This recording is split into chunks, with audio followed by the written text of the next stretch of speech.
Hi, this is Congressman Tom Cole of 4th District of Oklahoma, and this is another one of our weekly chats.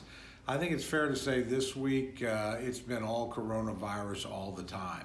And frankly, in a way that suggests, number one, Congress has been doing its job for quite a while. We've actually begun preparing for this many years ago.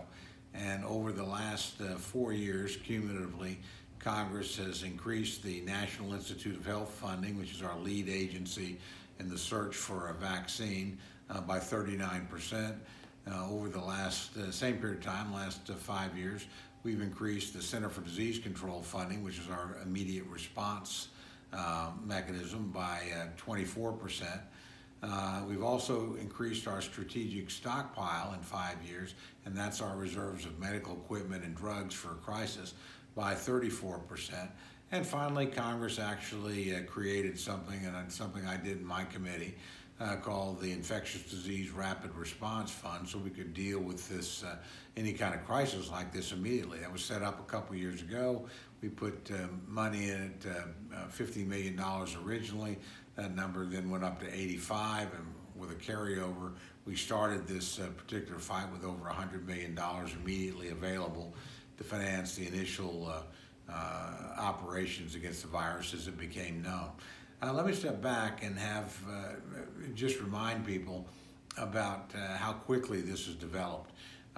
This virus, which did not exist, really came into being in only December of last year. The United States didn't find anything out about it until literally the last day of December, since the outbreak was in China. And the Chinese, quite frankly, were not as forthcoming about this as they should have been, and even to this point have not let us put on ground in China the investigative teams we need to help not only ourselves, but frankly the whole world understand the nature of the virus and get a head start on working on both the mechanism to diagnose it, the manners in which to treat it, and ultimately a vaccine so that people could prevent having it at all. So those efforts, by the way, are all very well underway because of the existing funds. But any crisis of this size requires some additional response. So far, to date, there have been almost 100,000 people that have contracted the drug. About 3,000, a little over that, have died. Most of that, by the way, has been in China. Over 2/3 of the cases are in China. Frankly, over 95% of the deaths are in China. But it's still a serious issue, and it's going to get worse before it gets better. Congress, recognizing that, acted in a bipartisan fashion this week and voted an additional supplemental of about $8.3 billion to deal with this. Now, a lot of that money is just simply new money to go after and develop a vaccine, but that's going to take time. The vaccine, frankly, at the most optimistic, would take probably a year to 18 months to develop and to test and to get ready for human consumption, to scale up to the size we would need, and it might take longer than that. So in the interim, the best thing is to strengthen your public health care system.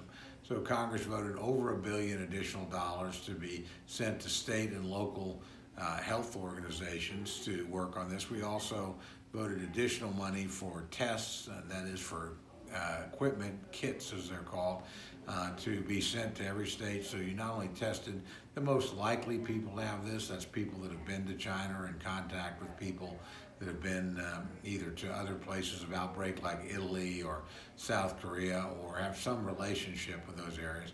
But we now see the disease beginning to move independently of those categories. So we want the test to be broadly available. And literally this week, tens of thousands of more test kits are made available.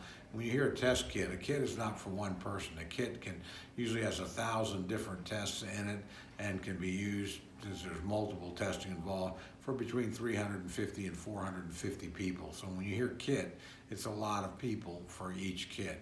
And we also have incentivized private companies to develop their own tests, and lifted some of the restrictions we used to have about FDA approval. They're able to deploy them. So literally, we should be able to test millions of people within a relatively short period of time. That'll give us some idea about where the disease is at, how rapidly it's spreading, as we develop different therapies to treat it, and ultimately a vaccine to cure it. Finally, we also set aside money to help bring Americans in areas where there are major outbreaks like South Korea or Italy or China, obviously, back to the United States and keep them in quarantine for up to 14 days to make sure that they've not been infected with the disease. So it's actually a very robust response by Congress. Now, in the course of something like this, you may hear a lot of charges back and forth. People irresistibly in a political year try to politicize things. Frank, I would just put all that aside. The reality is we've acted very quickly here. The president took unprecedented action, declaring a national health crisis back in January and immediately putting down travel restrictions and quarantine protocols that probably have saved us a lot of time or bought us a lot of time and saved a lot of lives and slowed the spread of the disease, certainly within the United States. And he also immediately activated things like the Infectious Disease Rapid Response Fund. So we were from the very beginning deploying additional resources to deal with it. And obviously the vote that we just had on additional money was extraordinarily bipartisan. It passed the House of Representatives, I think, 415-2, and it passed the United States Senate 96-1. So this is something both parties have worked together on, both parties are providing the resources for, and frankly, I think the president's not only done the right things, he's put the right person in charge when he named Vice President Pence. We actually, by the way, have a study on what we should do in these situations, and that independent study, which was chaired by former Homeland Secretary Tom Ridge of Pennsylvania, former Democratic Senator Joe Lieberman of Connecticut, actually recommended that the vice president be put in charge in situations like this because that person has the confidence and ear of the president, and they can cut across every jurisdictional line in the federal government and make and bring together competing agencies and groups to work in one common effort. And that's been underway. So, it's a tough week. People are legitimately worried. This is a disease we don't fully understand. We do not have a vaccine for, and we're in the very early stages of developing the therapeutics and to some degree even the testing for. But I can assure you the response has been robust and I think will ultimately work to the advantage of the American people. And it's a reminder that even in the most political of years, and that's what a presidential election year is like, Democrats and Republicans will set aside differences, work together for the common good of the American people. We saw that on display this week in Washington, D.C. I'm proud of it. I'm proud of the Congress for acting as quickly as it did and doing so in a bipartisan fashion. Proud of the President and the Vice President for how they've led in this difficult situation, and we'll get through it. I suspect, again, we'll be talking about this event next week. Congress will keep an eye on it.